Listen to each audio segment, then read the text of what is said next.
Well, once again, I wasn't planning on making a video. I'm doing some performance work on a Husqvarna T525. Pretty straightforward. This comes apart a lot like a 2511, where you actually pull the whole motor out in one fell swoop. So there's that. We'll get to that in just a minute. Nice big fat carburetor for a little saw. I I really did feel like I was working on an Echo. I wonder if this is one of the, oh crap, I'm spacing on the brand that does some of the Japanese builds or brands for them. It'll come to me in a minute. Anyway, I did want to show you, what I think was kind of cool. This cute little muffler. Nice and lightweight. Yeah, saw is super light, and this is meant to compete with like the Steel 151 and the 2511. It's a nice, light, compact little giddy up. This has only been run at the factory, and this is that clearancing that I talk about in several videos. You know, nothing wrong with that. This is just normal break-in. You know, it's been run for a couple of minutes at the factory just to make sure everything's good. This cylinder, though, okay, so this is the factory exhaust gasket, and for some reason or another, they think the gasket needs to be small, or the, I don't know. We need some light. Is the world's smallest exhaust port. We're gonna fix that. That doesn't give it perspective. I need to put, that thing is tiny. It's, maybe if you look at it down through the, here, let me turn this around. I mean, it's super duper duper small. Anyway, I'm just going to do a little bit of light performance work to this. We're going to keep the gasket. I'm not going to do any machining on this. We just need a little giddy up and go. We're going to do a timing advance and a muffler mod, and just kind of open up whatever EPA restrictions this thing has on it and see if we can get it to run. I wish I had run this brand new.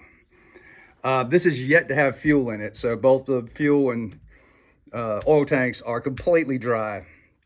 This was brought from the dealership straight here. Anyway, sit tight and see if we can't make a video out of this. Okay, nice, easy peasy. Port match the gasket. We basically doubled the size of the exhaust port. Added a little bit more timing duration. I lowered the floor of the intake probably about 5 degrees.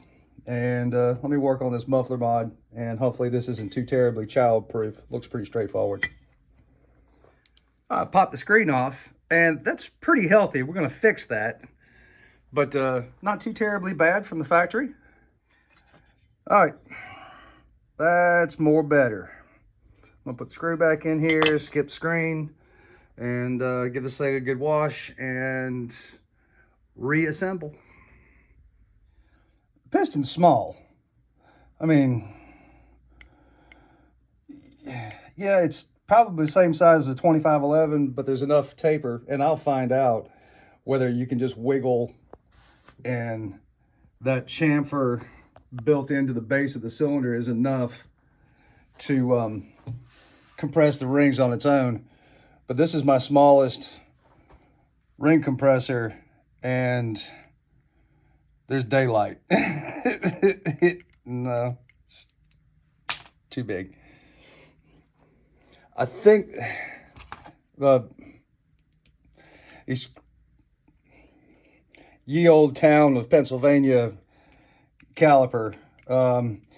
I think this is like a 34 point something. I'll have to actually look it up, but it's not 35 millimeter. It's a tiny little piston. All right, that went together like a champ, no issues.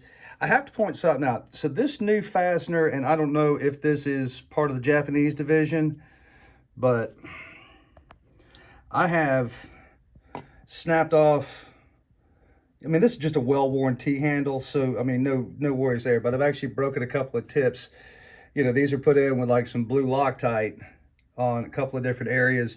on the new Mark III Huskies and whatever. And here, I'll show you if I can just, there's not the same depth.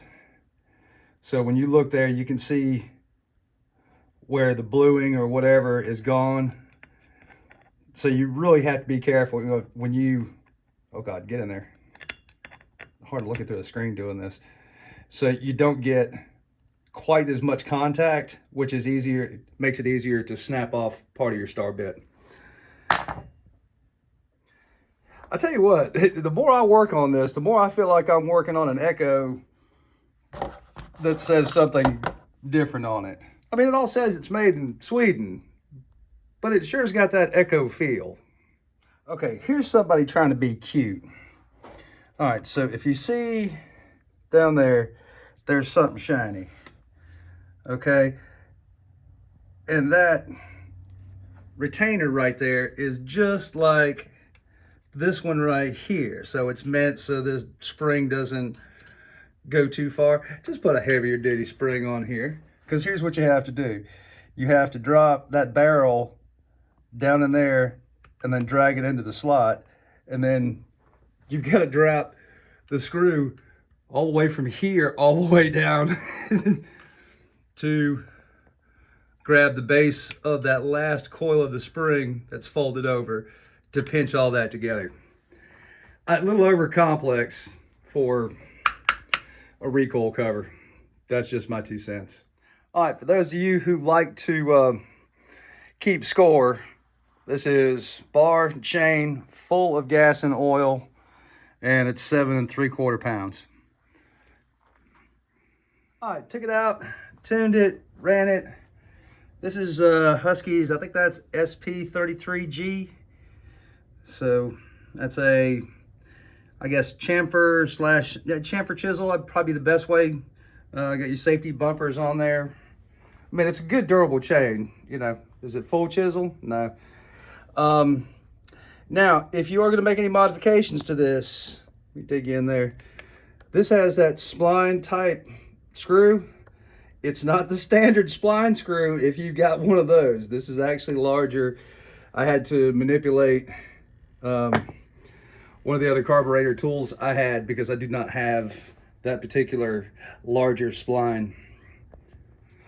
So just bear in mind, if you're gonna do a muffler mod, you need to retune it. If you're gonna do a timing advance, you're gonna need to retune it, and you won't be able to with those child-proof screws without the proper screwdriver.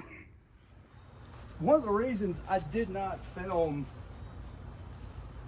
test cutting is because I was doing some sketchy cuts on what's left of my wood pile. I gotta burn that and bring some more wood home. I did want to run this for you, and if you just close your eyes and tell me if this doesn't sound like an Echo. Oops.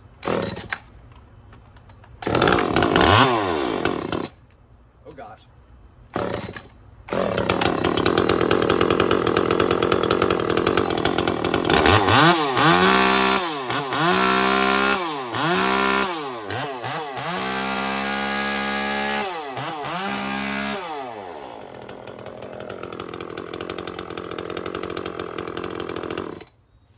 Sound doesn't carry effectively through the phone.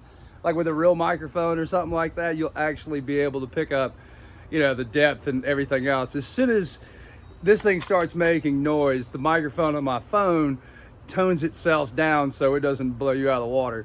Anyway, it sounds an awful lot like an Echo. Let's go inside and we'll just finish up this last little bit of the video. All right, let's wrap this up on this Husky 525 top handle. It's nice and light. It's a little heavier than the Echo. Power-wise, after it's ported, I think it's about the same. I think the Echo might have just a little bit more grunt to it. It's close. I don't think it's just seat of the pants feel, okay? I don't know how much these are. I don't know what he paid for it.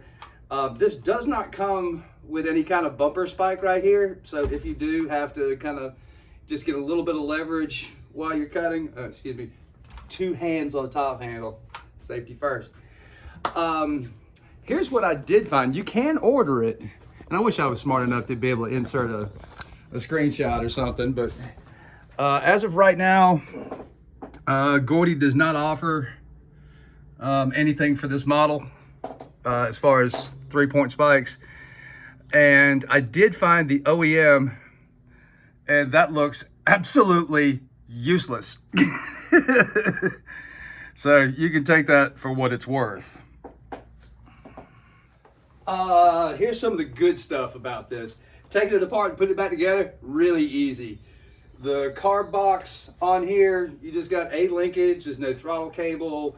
There's no crazy wires. There's no nothing. I mean, it's just, you know, a couple of screws, pop it loose, let go of the throttle linkage, and that's it.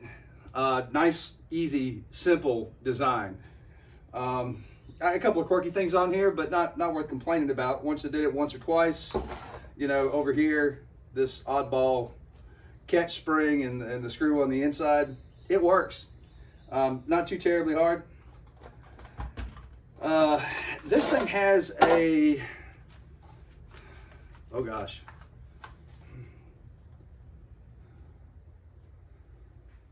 I believe it's a 12-inch bar.